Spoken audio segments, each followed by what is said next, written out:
I don't throw darts at a board. I bet on sure things. Read Sun Tzu, The Art of War.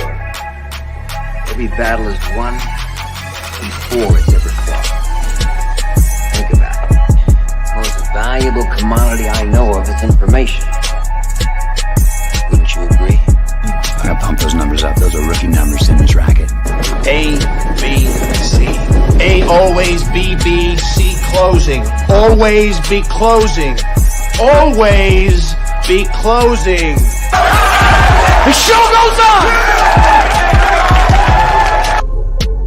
It's Wednesday night and fantasy football is on the agenda. Grab a seat and let's get down to business. It's time for the Fantasy Boardroom. Here's your host, Tycoon.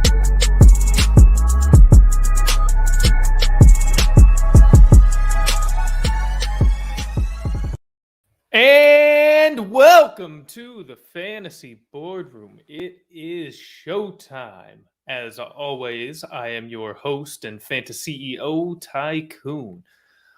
For those that were here to the meeting on time, I do apologize for the technical difficulties. Those are now corrected. You can now hear me in the proper fashion, so we can get the meeting rolling. Very excited about that. Now, what I'm not excited about is what just happened in week 11.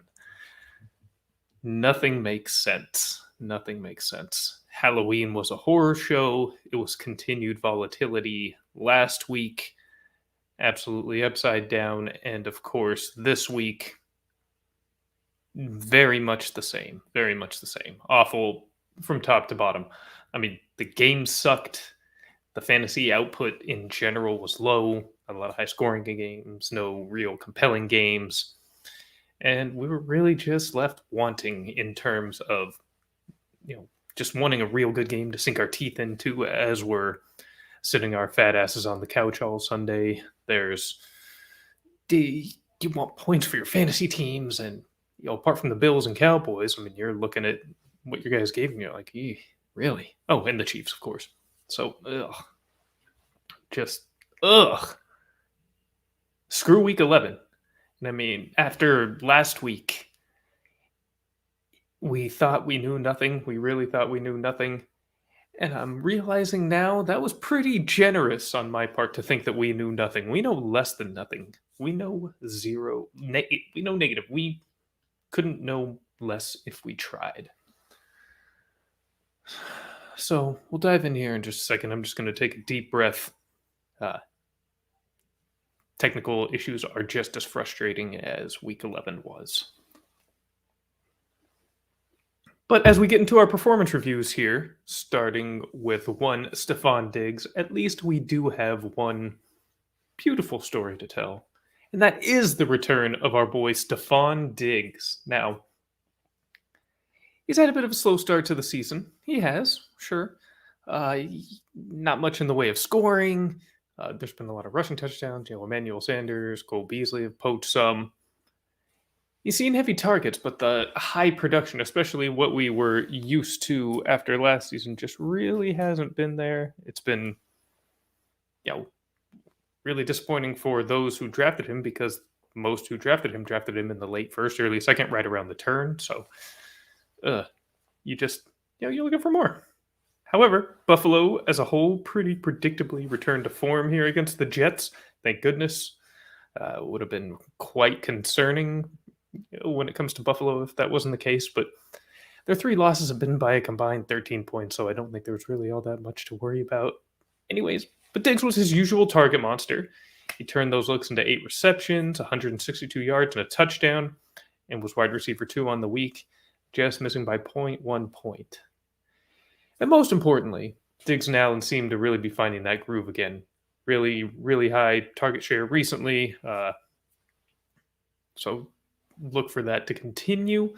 Look for the end of season, the rest of the season to be incredibly strong for this duo. I'm quite excited for the few places that I have Diggs. Now, as for our team performance review, we are going to focus here on, you guessed it, the Kansas City Chiefs. Yes, the Kansas City Chiefs. I think that reports of their demise were greatly exaggerated. this is still same old Chiefs. But before we dive into the Chiefs, so Anthony, welcome back. Sorry you're late for the restart. No problem. Thank you for coming back despite the audio issues. Glad we're now past those. But the Chiefs and company, they're absolutely back. I don't think they were ever really gone. But I mean, Mahomes, washed, right? QB1. Williams, Darrell Williams. RB1, Travis Kelce.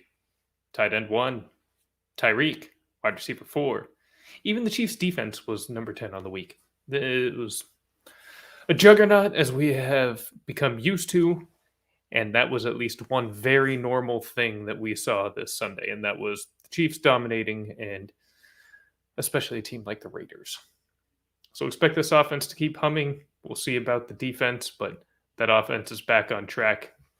Do not worry about them.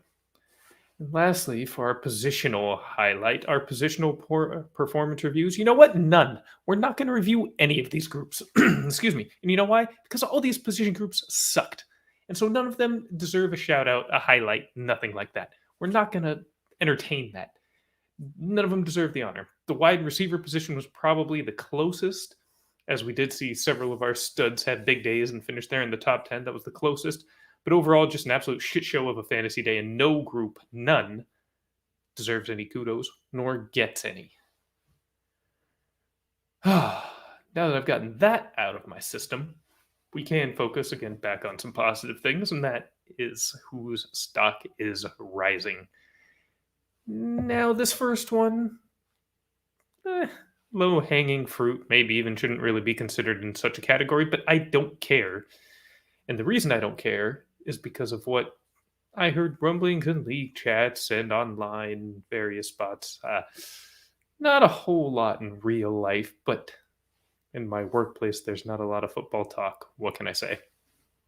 So, as far as stock risers go, the first, again, Mr. Maybe should be excluded from this category, is one Patrick Mahomes. Now, again, as I sarcastically said, washed, right? When discussing the Chiefs. Okay, we know nobody really thought that, but there was still a lot of shade being thrown on Mahomes. A lot of talk in the media, a lot of talk in fantasy circles about what the hell has happened to Mahomes. I even asked that question directly myself on this very show, in this very boardroom last week. Now, of course, I also said exactly at the time that I was not worried and expected him to get back on track exactly this week against the Las Vegas Raiders, and that's exactly what happened. The easiest call in the history of calls. I don't really get any credit for predicting that Patrick Mahomes was going to be good. But anybody who thought that this was going to be a prolonged slump, you are the ones who should be ashamed of yourself. It's not hard to predict Patrick Mahomes will be good, but it is quite something to say that he's going to suck. So he's back. His stock is rising. In dynasty leagues, if there was ever a possible window, not a buy low window, but a possible buy window period, as in where the person who rosters him might even entertain the possibility of selling without asking for virtually your whole team, that was it. That's over. It'll be a very long time before that happens again. So, yeah, it's safe to say those struggles are past, and you can always count on Patty Mahomes. Number 2, Michael Carter. Yes, Michael Carter, New York Jets running back. Now, I know Mike White is not going to be starting this week. That is going to be Mr. Joe Flacco. The return of Joe Flacco. My God. What a world we live in. Joe Flacco starting for the New York Jets this year. Things really come full circle in this league, don't they? Now, Carter's best success has been with White at quarterback because he is the king of the dump-off, which for some reason got people really excited about him for a couple weeks, thinking he's better than Zach Wilson, or at least he should be who's getting this job long term. I don't know what people were talking about with Mike White. I don't really care. We're past Mike White. Mike White is over now. Thank goodness. Now, Joe Flacco is, of course, a much more experienced quarterback. He is a savvy veteran. Now, he's not as good these days as he maybe once was. Not that I ever really thought he was all that great, but the guy has an arm. He can throw it deep. He's not just going to check down over and over and over. That's not really his game, but he also won't necessarily hesitate to do that. And I think with the success that they've been finding with such a pattern, that is exactly what the offensive game plan is going to be for the Jets. It makes sense. If it's working, do it. And they're going to play to Carter's strength, and that is catching and getting into space and doing what he does in the open field. And that's also what leads to high fantasy production is said receptions and receiving work. Yeah, I'm talking in circles. I apologize, guys. This is not my sharpest performance. I'm still flustered a little bit. But it doesn't really matter whether it's Mike White, Joe Flacco, or Zach Wilson. Whenever he comes back, that short passing game to Carter is going to be there. And that's where his value comes from. So expect Carter to just continue to do kind of what he's doing. I don't think it's going to get a whole lot greater in production than what's happening now, but I don't think these 17 to 20, I mean, not every, 15 to 20, though, is not necessarily an unreasonable expectation on a week-to-week basis with the amount of receiving work you should be getting. Let's do a touchdown here or there. I mean, boom, there you go. And I finally get to move him into a different category. I think at this point, we're done with Carter. We're on to the next. Finally, we get to move this man out of, get him off the waiver wire. I can't understand how he stayed so low owned for so long. And that is Rashad Bateman. Oh, baby. Rashad Bateman is, of course, our third riser in stock. Another excellent output here in, in Thursday Night Football against Miami. Now, with the return of Sammy Watkins, he was not targeted as much early on, but Sammy clearly just played himself out of whatever consideration he still had to hang on to that second receiver role in that offense. Rashad Bateman, when it became crunch time in the fourth quarter, was looked to often. They went down the field and scored. He ended up with 8 targets, 6 receptions, and 80 yards. Damn near scored a touchdown too. That was close. And now a couple of those receptions were there on the final garbage time drive, whatever. But when it was the most critical drive of the game for Baltimore, when they were still in the game, who did they look to? Bateman over and over. The guy's a stud. Simply a stud. I mean, you can see that he is clearly, at worst, the second best receiver on the field. Now, I know Hollywood is having an excellent season, and this is not to disrespect Hollywood. I like Hollywood. I think Bateman is better. Now, not this exact second, but I think Bateman is the more talented receiver, and maybe not by the end of this year, but next year, he'll overtake Hollywood for the alpha role, or the alpha receiving role in that offense. And the rest of this year is still going to be looking at that 7 to 10 targets. Right now, he's averaging 7 targets. It's 6, 8. I think that's going to go up just a little bit. And even if not, if he's looking at 7, 8 targets a game, that's fantastic because he's going to catch 5 or 6 of those. He's probably going to be right up here in this, 70, 80-ish yard range.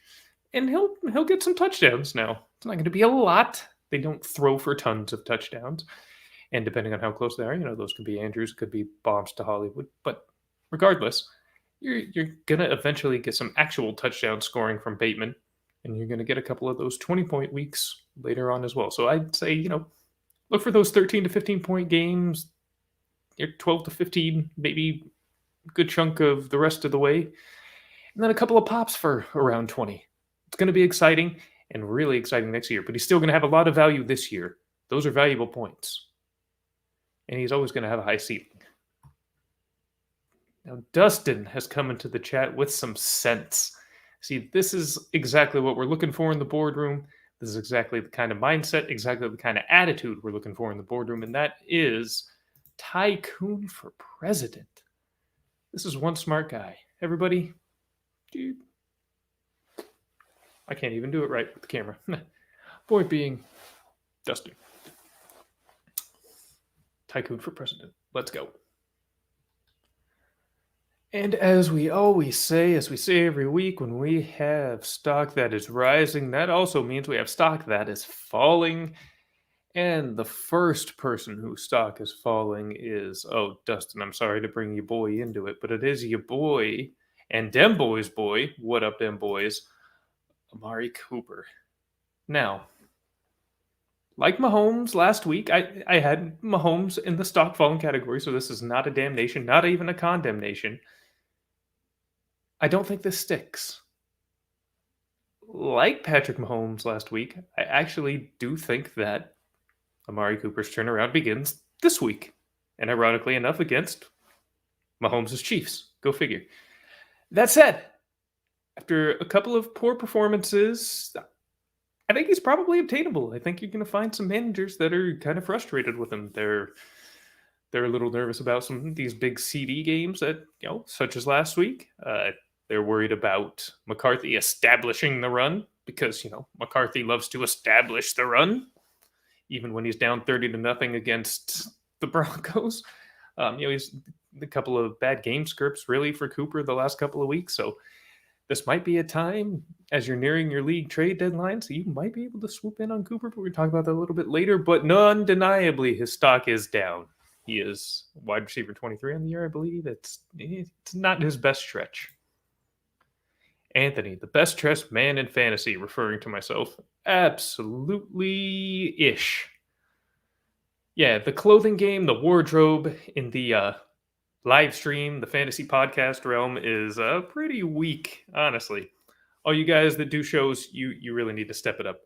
Your t-shirts, your backward hats, your fantasy bros. Dress like an adult. You guys are adults. Come on. I mean, even my boys that get right like Anthony, he's rocking the polo. And it just, class it up a little. I'm not saying you got to go suit and tie. I'm not saying go suit and tie. That's my thing anyways. Trying to, upstage the boss, we're going to have problems. But do better than a t-shirt and a shitty backwards ball cap. Crap. I mean, just bad luck. You're not 19. Dan Boys agrees with Dustin. Let's get the campaign started. Yes, sir. I'm going to trust my campaign managers here. I will just be the pretty campaign face. And Anthony enjoyed the dress like an adult line. And hey, crying, laughing emoji. I want to laugh more, but I'm kind of being serious. This is not a hate on my fellow fantasy brothers and sisters. I'm just saying most of you guys are at least in your mid to late 20s. A lot of you guys are in your 30s like I am. I mean, shoot, I've got gray in my beard, as you can see. Just wear something with a collar. Good Lord. You're going on giving advice. How are people supposed to take you seriously if you dress as if you're still in college? I didn't take anybody in college seriously when I was in college. Certainly am not going to now. No, I take that back. There's a lot of smart kids out there. Or just smart younger people. Won't necessarily call them kids. Age is just a number, but really, yeah, class it up. You're on camera. What's the point? Elevate. Do better for yourself. This isn't even for anybody else. This is for you. Dress for the job you want, not the one you have. Simple things like that. But back to stock falling before I have to loosen all this up.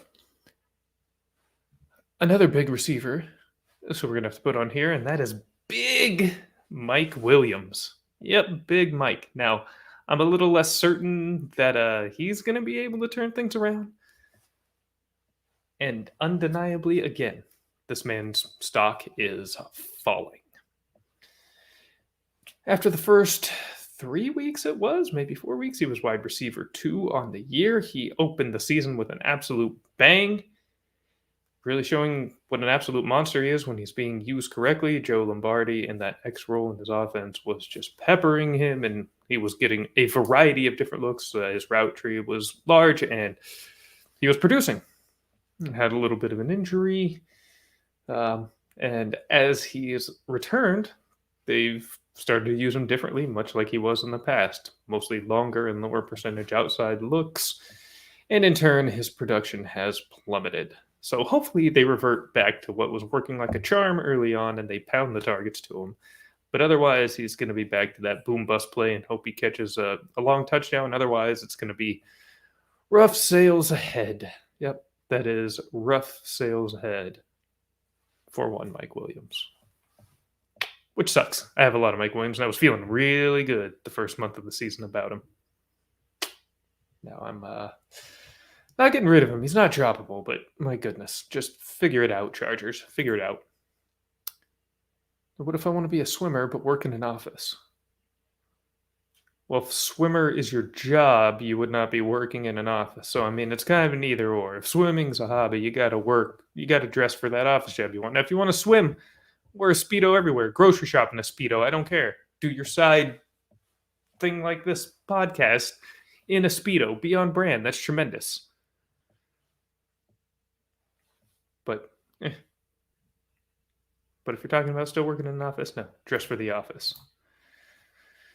Then, boys, your boy DJM should be in the segment Tycoon. Would be them boys if he was not part of stock falling last week. So I didn't want to keep it too repetitive there.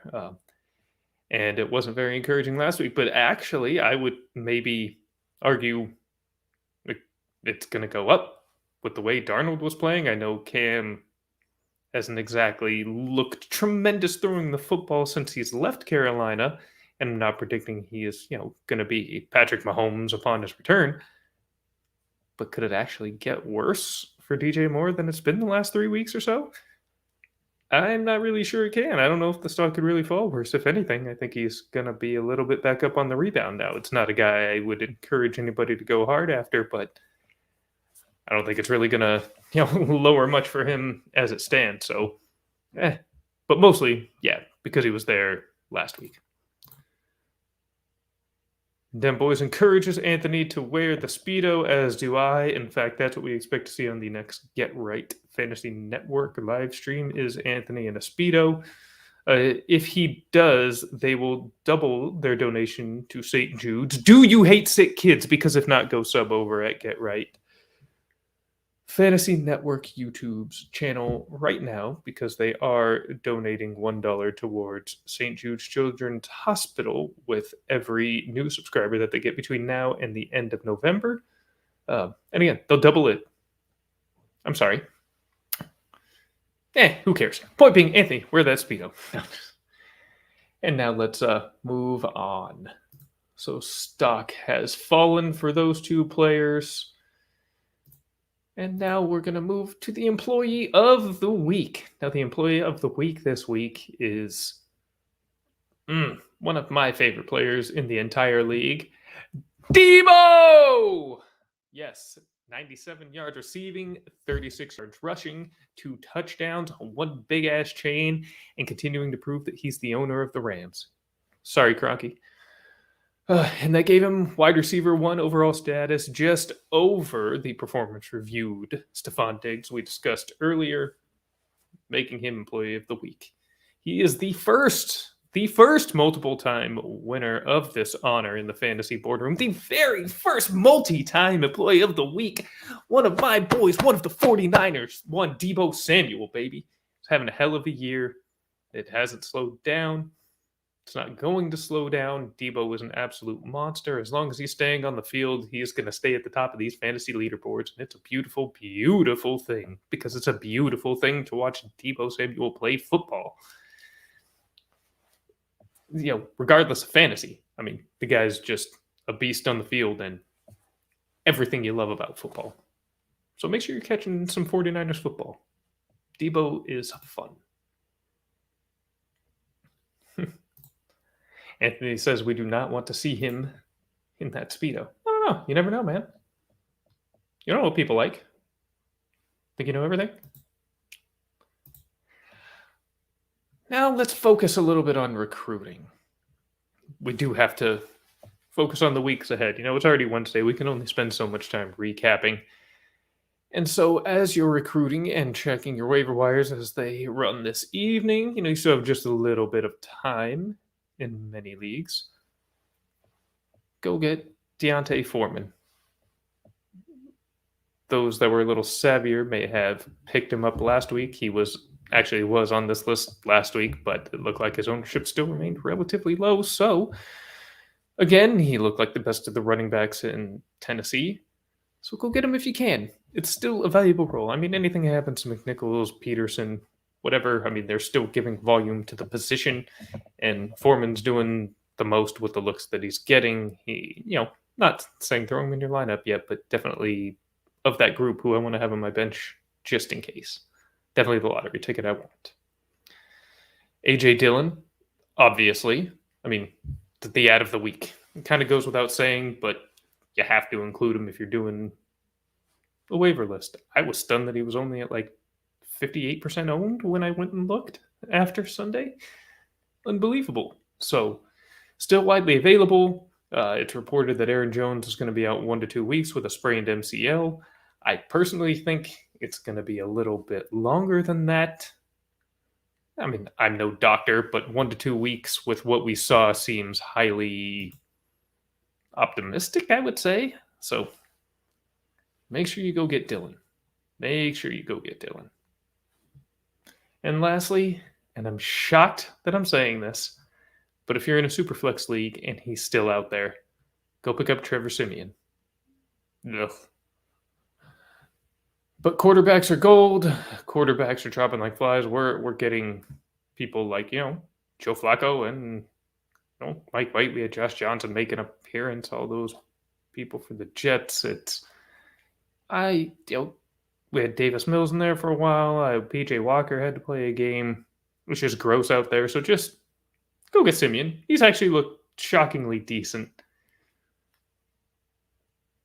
Could be useful. Again, Superflex leagues, if he's out there, make sure you're the one who has him, because even if you don't necessarily need him, somebody will be QB desperate and you will be able to squeeze something out of them before the end of the year. So always make sure you get the available quarterbacks when you're in a Superflex league. Hey, FF Season is here. He says, what up, Tycoon? What up, Season? Welcome to the Boardroom. Glad you are with us. We still have a couple of segments to go, so you're still here on time. Them boys was 30 points down going into Monday with Debo and Kittle against Higbee, and my Niners killed it for him. I mean, if you were 30 points down, Debo did it by himself with 30.3 points. Hell yeah, baby. What can I say? Glad they won it for you. Way to go. And Higbee stinks, so.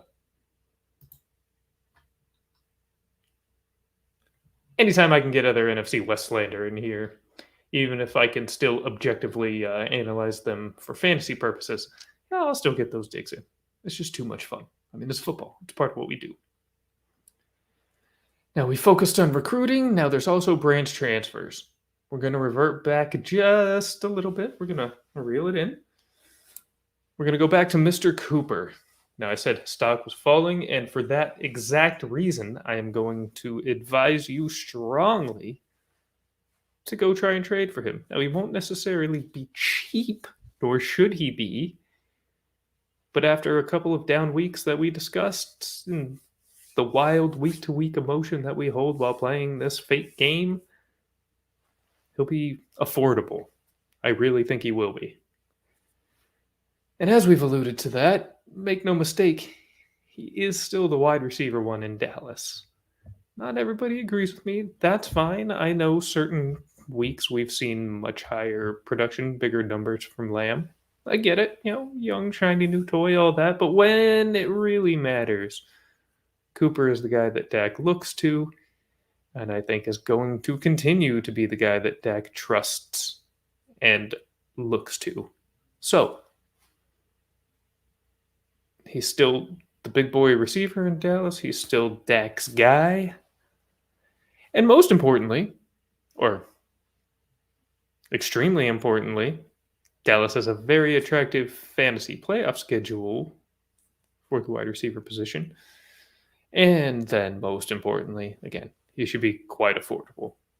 You could probably get him for some RB2 or package a couple of what might be perceived as lower wide receiver twos, even though that's exactly where Cooper is, a wide receiver 23 right now. And, upgrade. I think we got several big weeks ahead here for Cooper. I really do. Dem boys, noted Cowboy fan, definitely still the wide receiver one in Dallas. That helps drive my point home. I mean, somebody who watches the team with a much closer eye than I do and is much more invested in, the nuance of things like that. Thank you, sir. yeah, so I would definitely try to make a move for him because I do see several big weeks ahead, especially in the fantasy playoffs. And while the NFC East should be no problem for the Cowboys, fighting for positioning elsewhere, possibly even that number one seed in the NFC, you're not going to see any of these guys rest down the stretch. So, Amari Cooper. Now, of course, we have to have an AFC target too. We have to have a running back target too, right? So we move on to target number 2. Boom, Austin Eckler, bolt up. Now, what was said about Cooper could really be echoed here. After a little bit of an injury scare and a couple of down weeks, at least by Eckler standards, this is, again, he won't be cheap, but this is going to be absolutely as obtainable as he will come. Otherwise, he'll be treated, like the top 5 back that he is. With that said, again, like Cooper, tremendous fantasy playoff schedule, and the guy is just an elite PPR fantasy asset. I would be very, very aggressive in going after Eckler. I mean, if it's not Taylor, Swift, Najee, heck, I might even give Najee, I don't know, Cook, McCaffrey. Outside of some of those guys, there's nobody I wouldn't give up for Eckler. So go do it. Go package, an RB2 and a wide receiver 2 to somebody who has a little bit of, has a decent third running back, something like that, to where you can upgrade them at, say, the wide receiver position, and they're still going to be fine at the running back position. There's so many variables in each league and roster to roster, but you can probably get him. Probably.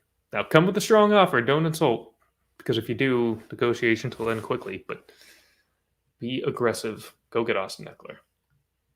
Going to be a very key part of many championship teams. And lastly here, we will do a little bit of forecasting here into Week 11. Now, first and foremost, always talk about the game of the week. Even though we had injuries previously, we had garbage last week. We highlighted the Packers and the Seahawks, the return of Russ, the return of Rodgers, and maybe the worst game of the entire slate on Sunday. It was hideous. But how could you look past that? Of course, this one, though, I'm feeling much more optimistic about. And that is Dem Boys. Dem Boys is Dem Boys. Dustin's Dem Boys. And Chiefs. Chiefs Kingdom. So Cowboys, Chiefs. AFL, baby. We've got Mahomes. We've got Dak. We've got Cooper. We've got Hill. We've got Lamb. We've got Kelsey. We've got Zeke. We've got Williams. This should be a great game in reality. This should be a great game for fantasy. It should be high scoring, which again needs both plenty of real life and plenty of fantasy points. This is easily the game of the week. There is not a doubt. This is going to be outstanding. Can't wait for this one. This will be fun. I'm not particularly a big fan of either team, but it's definitely going to be an entertaining one. You will not want to miss that. And we'll take a quick look at the games that we have upcoming in Week 11. Starting with the Thursday night tilt, which started strong this year and now are starting to wane off a bit. We've got the Patriots and Falcons.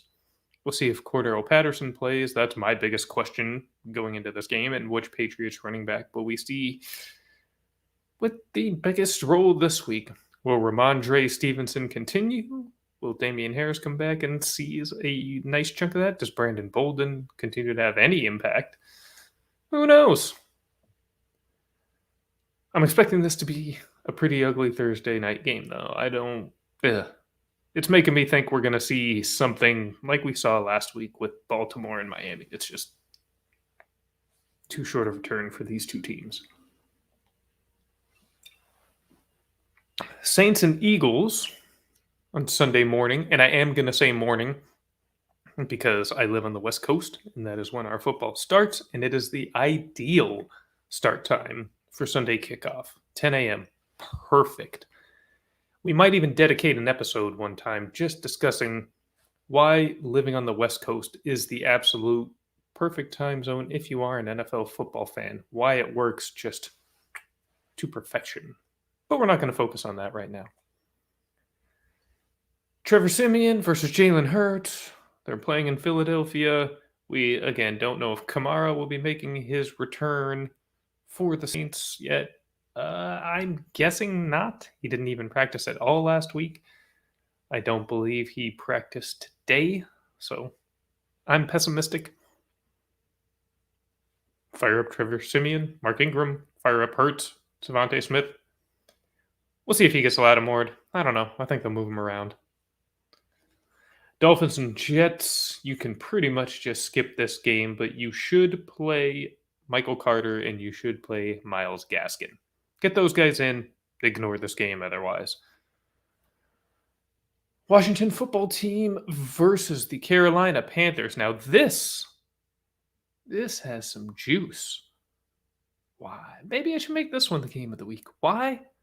I mean, well, he already told us. Told us very early on last week. I'm back! I'm back! And that is Cam Newton, baby.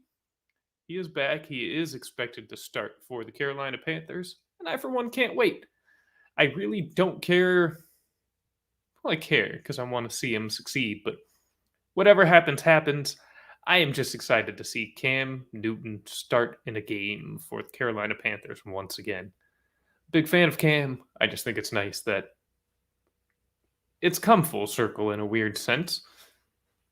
And, I mean, when we were talking about DJ Moore earlier, could it really get much worse in terms of quarterback play? So even if Cam is not Cam of old, and we already know he's not, is he an improvement over Week 4 and beyond Sam Darnold or PJ Walker?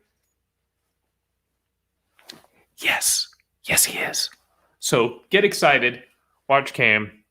Washington's fun. I enjoy watching Taylor Heineke. I mean, it's not always pretty. It's not always great. But the kid plays with a lot of spunk, a lot of heart. Terry McLaurin probably going to be out. That's a big bummer. Gibson seems to be finding some health. We'll see. So, play McCaffrey. Maybe DJ Moore. Cam Newton maybe in Superflex, but not big in fantasy. This is just fun because Cam is back, and we're all excited for it. The Bills and Colts. Now that is a significant fantasy game. Pay attention here. This will be very interesting.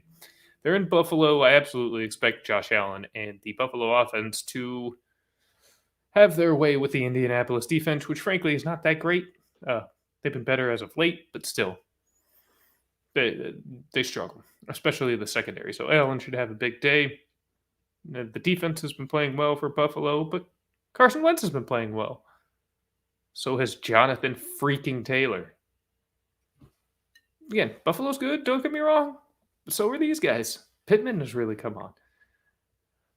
But look for Indy to set the tone with the run game. I think this might be the most significant real-life impact game Jonathan Taylor is going to have to this point in his career. That's where I'm leaning on this one. That's what I'm thinking. So look for Jonathan Taylor here to get much more volume than we're typically used to seeing, and I think it's going to be in a little bit of an effort to try to keep Allen and the Bills off the field, but he's going to have decent efficiency, and you're going to end up with a strong fantasy day from him. I think from Wentz, and I think from the main players there on Buffalo, Allen, Diggs. I think Knox comes back with a big day, and we'll see which running back has a chance to luck into the end zone. Oh, and I stand corrected him, boys. Kamara did practice today. Okay, I thought he did not, so thank you for advising the people correctly. I do not want to give out incorrect information here. And following the Colts and Bills, we have the Lions and Browns. This is going to be a horrific game. Do not play anyone in this game that is not named DeAndre Swift or Nick Chubb. And if Nick Chubb is still out on COVID protocol, then you can play Dearness Johnson. Otherwise, disgusting, horrible, horrific. matchup that is going to be played in windy and rainy conditions, most likely. And I want absolutely nothing to do with this from a fantasy perspective. 49ers and Jaguars also have a matchup late. But no, I'm sorry, not late. This is still part of the 10 a.m. slate. So I have a matchup there in Jacksonville. Play your 49ers studs, of course.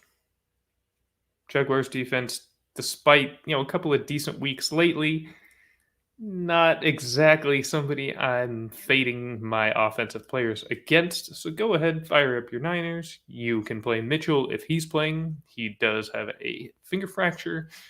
He is questionable for Sunday, so we shall see. If he doesn't go, you can play Jeff Wilson with confidence. You can play Debo. You can play Kittle. And on the Jaguar side, James Robinson is going. He'll get enough volume to be useful. Maybe sneak in Jamal Agnew. I mean, the Niners' defense is looking better, but anybody can be had for a potential big play, but I wouldn't really be looking to play any Jaguars. Honestly, the only guy I'd really look to play is probably Dan Arnold, if not James Robinson. So, there you go. Texans and Titans. Ignore all Texans that aren't named Brandon Cooks. Titans. Play Tannehill. Play A.J. Brown.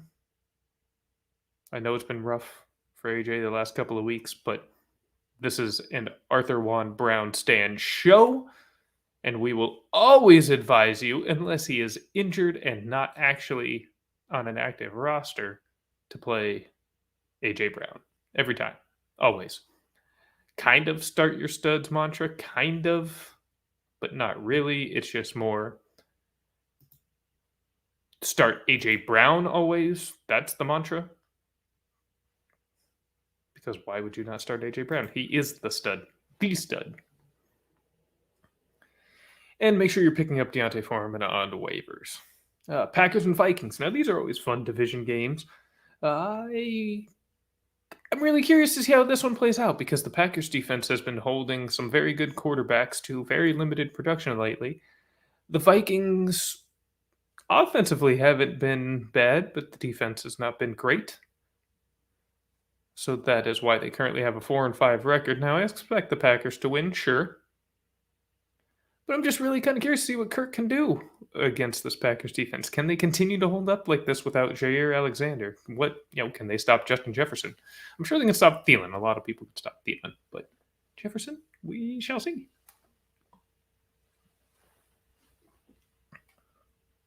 Ravens and Bears.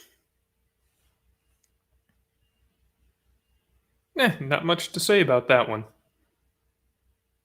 Doing these, going through game by game is not always so interesting, to be honest. At least not after the rest of the show already happening. But Bears defense, not great. They're playing in Chicago. I need to check weather. Actually, I have not done so for this game. But again, fire up the usuals. Ravens defense is not very good either. So anybody you would normally play on either side of the ball, which is not many for the Bears, you can probably actually take a shot with Fields in this game. Sure. Why the hell not? He's looked better the last 2 games. Play David Montgomery, obviously. Ignore the receivers. On the Ravens side, obviously fire up Lamar. You can play Devontae Freeman. You can play Hollywood. You can play Andrews. And you can play Bateman. And you should play every single one of those guys. Bengals and Raiders. Fire up the whole Bengals crew. Your Burrow, Higgins, Chase, Mixon. I hate to say, but, the guy is playing. He's doing well. And the Raiders aren't stopping anybody. And on the flip side, I actually really wouldn't worry about the Bengals defense either. So fire up Derek Carr. Play Josh Jacobs. Play Darren Waller. Hunter Renfrow is in the midst of an excellent PPR stretch, so continue to play him. And Cardinals Seahawks. So, Cardinals. Again, we're still not sure if Kyler Murray is going to play or not. This could be the 3rd straight game that he misses, and if he does, I think it's really all about that question. I'm staying away from anybody on this Cardinals team except for maybe James Conner if Kyler Murray is not at the helm. And on the flip side, I actually think the Seahawks are going to come out with a big day. I think Russ is going to be pissed off after returning with such a poor performance. I think the whole team is going to be pissed off after getting shut out for the first time in 10 years up in Lambeau. I think this could be one of the rare times you see Lockett and Metcalf both have big days. So, yeah, fire up the Seahawks. Again, disgusting, but do it. Game of the week, Cowboys-Chiefs. This will be a bonanza. I hope it resembles that Rams-Chiefs Monday night game from a couple of years ago. Let's get some scores in the 50s, huh? This is start everybody. Start the towel boys for each team, the ball boys. They have coaching fantasy, get that going. Although pick Reed, not McCarthy. And Steelers-Chargers, Sunday night football. That'll be fun. That will be good. TJ Watt, unlikely to play. Disappointing in that regard. We'll see if Roethlisberger is back from the COVID list. Hopefully so. I mean, I know he's washed, but keep Mason Rudolph off my TV screen, please. Give me the shell of Big Ben over Mason anytime. Anytime. I also would like to see, my Deontay shares score points. That would be great. So yeah, let's get Big Ben in there. And on the Charger side, I think this is actually a chance for them to rebound a little bit themselves, especially with TJ Watt out. Now they may be missing, or actually looks like they are almost certainly will be missing Joey Bosa, as he is on the COVID list, and we know he's not vaccinated, so it's going to be at least 10 days. And of course, the game is in less than 10 days. So protocol will keep him out regardless. But I do think Herbert bounces back with a strong performance. I think it'll be a big Keenan Allen day. I think it'll be a big Eckler day. And on the Steelers side, it'll be a big Najee day regardless because, well, the Chargers cannot stop the run. So Najee will probably have his most efficient day on the ground to date, to be quite honest. And, if Big Ben's in there, trust Deontay. That's what I would say. And even Freiermuth. We'll see if they still give him the ball after that clutch, or anti-clutch fumble against Detroit, costing them that win. But, I mean, are they really going to go back to throwing to Eric Ebron? I wouldn't. He needs Joe Rogan. Doesn't matter. Protocol is protocol, Dustin. It's too late. You got to get on that beforehand. So you got to do it before he gets the COVID. After the COVID, Joe Rogan's no help. Sorry. And lastly, Monday night barn burner. New York Football Giants versus the Tampa Bay Buccaneers. I mean, as a competitive game, it's going to stink.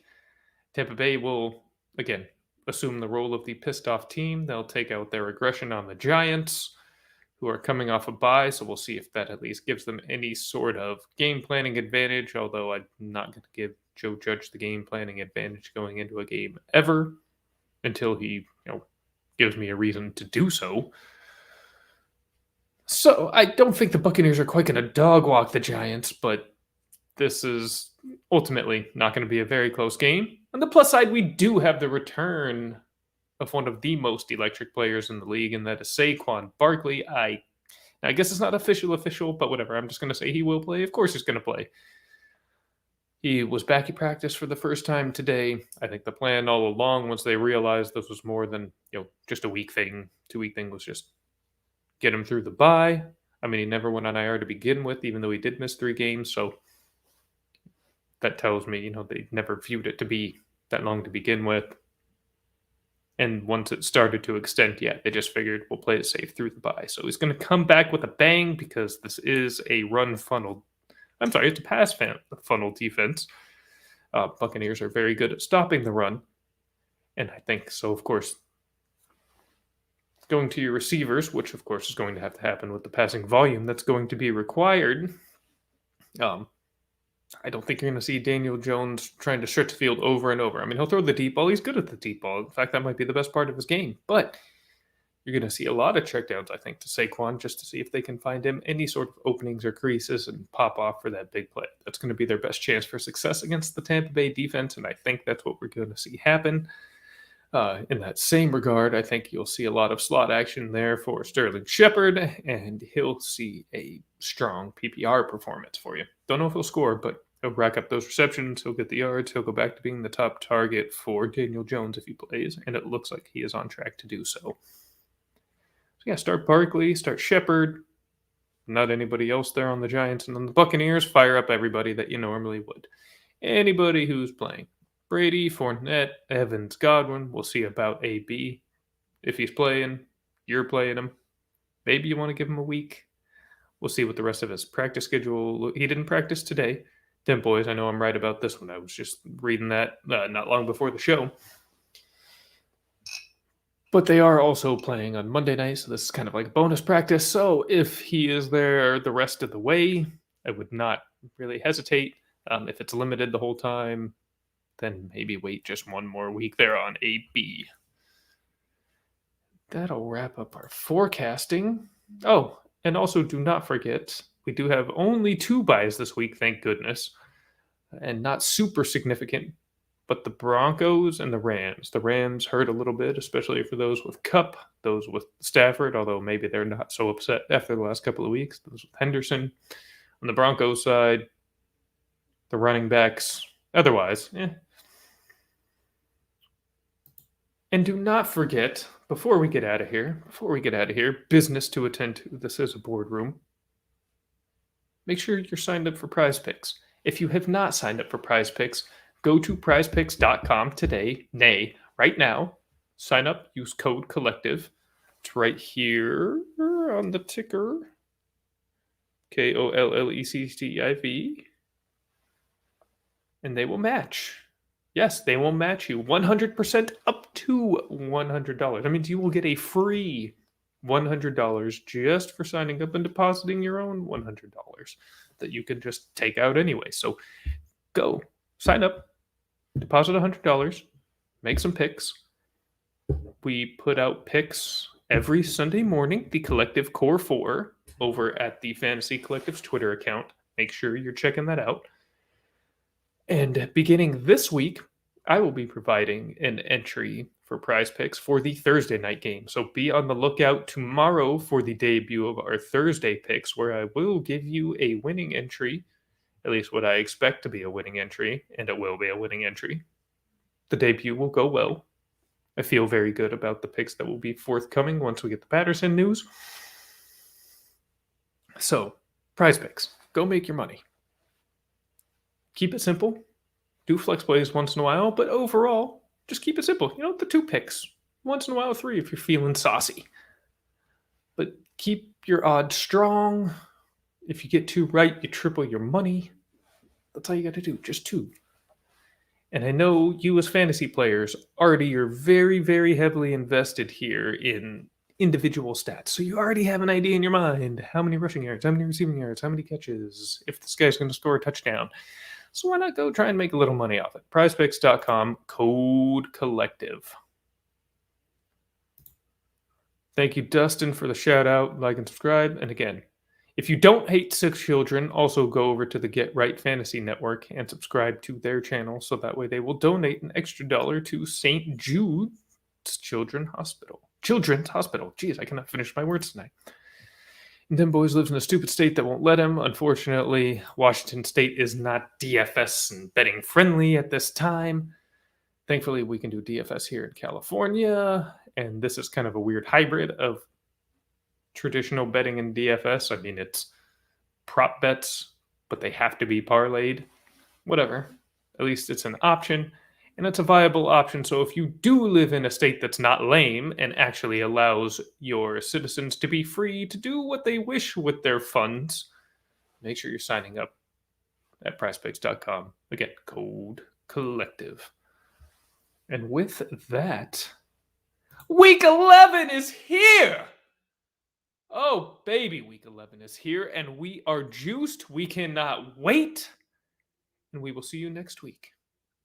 This meeting of the Fantasy Boardroom is